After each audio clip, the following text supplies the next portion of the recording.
Hey guys, Charlene Ortiz here. Thanks for tuning in. I wanted to just take a few minutes to discuss diaphragmatic breathing.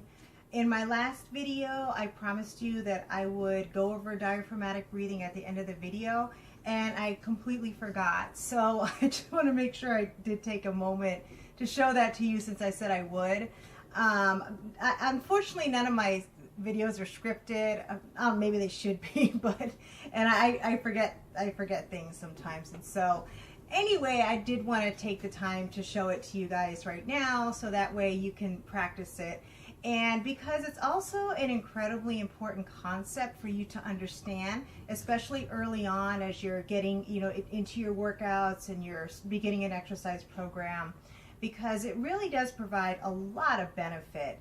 And I do want to do a video in the future that talks more about diaphragmatic breathing and just the vast benefits that it provides, because it really, you would be shocked how many benefits and all the different ways that diaphragmatic breathing can improve our health.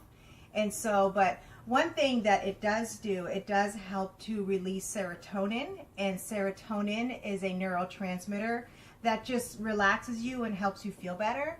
And for people that suffer from depression and anxiety, any natural increase of serotonin will help to counteract the symptoms that you feel from that.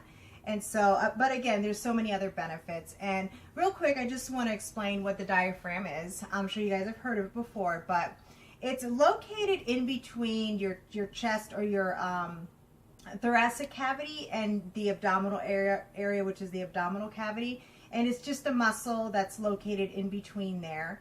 And so most of us have been breathing through our chest for much of our life, or all of our life. And we don't understand diaphragmatic breathing or how to do it. And so when we breathe with our chest, our shoulders will have a tendency to come up. And you guys know that I put a lot of emphasis on neutral spine.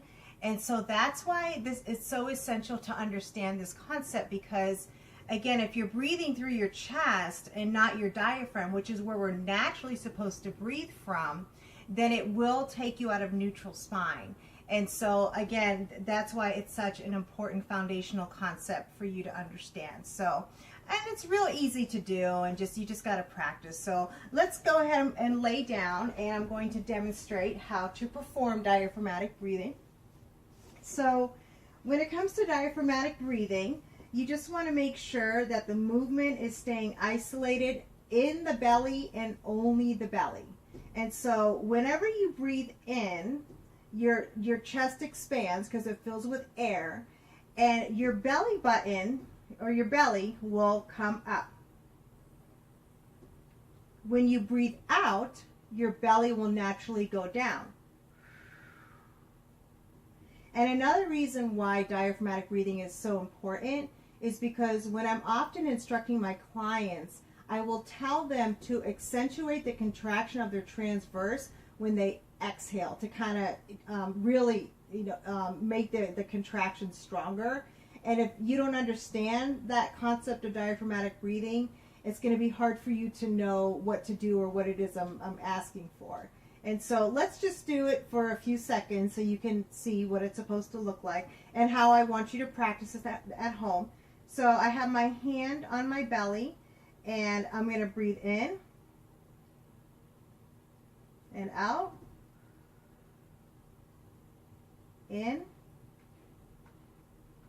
and out. Let's do a few more. Breathe in and out, breathing in, breathing out. If you notice, the rest of my body is staying completely stable. My chest and my shoulders are not moving. I'll just do a few more so you can kind of see that it's isolated and the rest of my body is staying completely stable.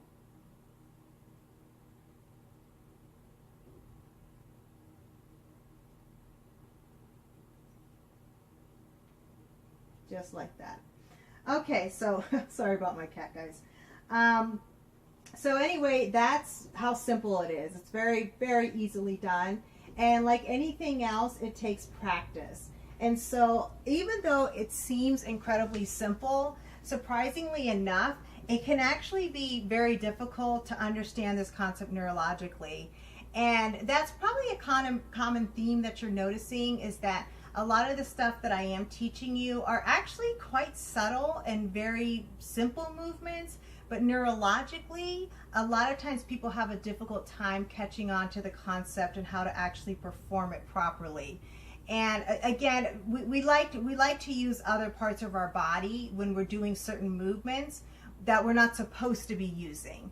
And so again, like when you're lifting or whatever, we'll often do stuff like lift our shoulders or what have you, when there are certain movements that we do want to make a little bit more isolated. And that's why it doesn't always feel natural for us. So I would like for you to practice diaphragmatic breathing every night before you go to bed. Or actually, you can practice it anytime throughout the day, because you can do it in a seated position as well, where if you're at work or wherever you are, where you just breathe in, belly comes out, breathe out, belly comes in. And I always recommend that you put your hand on your belly, so that way you can feel and make sure the movement is staying isolated. So just practice it, you know, again, just take a few minutes a day, but I would like for you to practice it every day. And maybe it's something that you can do before your workout, so that way you can kind of practice that breathing method. And then while you're doing your routine, it'll start to feel more natural, and you'll be breathing properly while you're doing your exercise routine. So yeah, so that's about it, guys. And as I mentioned in my last video, my next video is going to be on exercise and its benefits when trying to overcome addiction. So if you or somebody that you care about is struggling with that right now, I really want to encourage you to take the time to watch that, because it's going to provide a lot of valuable information, as well as encouragement on how something like exercise can really make a huge impact in our ability to overcome a lot of different addictions, as well as depression and anxiety. But I would like to kind of talk a little bit about the science behind it and why that is, because if you understand a lot of times, you know, why exercise or doing certain activities or eating certain foods benefits you, if you kind of understand the science behind it, then it can encourage you to want to perform or to engage in eating healthy or exercise, because now you have a deep understanding, wow, this is the impact that it makes on my body, and that's obviously, you know, a positive impact that I want to be able to experience. So, all right, guys, thanks for tuning in. I really appreciate your time and attention. Remember to always protect yourself physically and emotionally. Don't forget, your health is your most valuable asset. Invest in it. Bye-bye.